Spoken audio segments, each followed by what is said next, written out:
সাকিব ফ্যানদের জন্য সুখবর।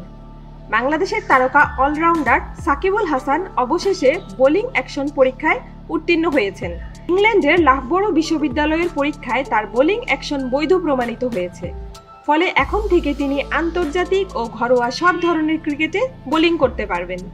গত বছরের সেপ্টেম্বরে ইংল্যান্ডের কাউন্টিং দল স্যারের হয়ে ম্যাচ খেলার সময় সাকিবের বোলিং অ্যাকশন নিয়ে প্রশ্ন ওঠে, যা পরবর্তীতে পরীক্ষা করে অবৈধ ঘোষণা করা হয়। এরপর বার্মিংহাম ও চেন্নাইয়ে 2 দফা পরীক্ষায়ও তিনি উত্তীর্ণ হতে পারেননি। তবে লাফবরো বিশ্ববিদ্যালয়ে গত 9 মার্চ দেওয়া সর্বশেষ পরীক্ষায় সাকিব মোট 22টি ডেলিভারি দেন, যার প্রায় সবই ত্রুটিমুক্ত ছিল। ফলস্বরূপ তার বোলিং অ্যাকশন এখন বৈধ বলে স্বীকৃত হয়েছে। এই সাফল্যের ফলে সাকিবুল হাসানের বোলিং নিষেধাজ্ঞা উঠে গিয়েছে এবং তিনি আবারও আন্তর্জাতিক ও ঘরোয়া ক্রিকেটে বোলিং করতে পারবেন।